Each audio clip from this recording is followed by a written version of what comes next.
রানীমা, এবার জলহস্তিকে হাঙ্গর বানিয়ে দিন। চুং চাং পং থুথু। জলহস্তি থেকে তুই হাঙ্গর মাছ হয়ে যা।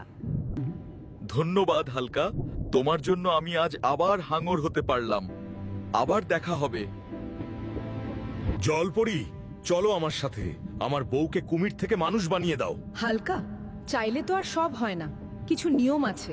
তোমার বউকে মানুষ করতে চাইলে আমার দুইটা জিনিস লাগবে, যা আমার কাছে নেই। কি দুইটা জিনিস?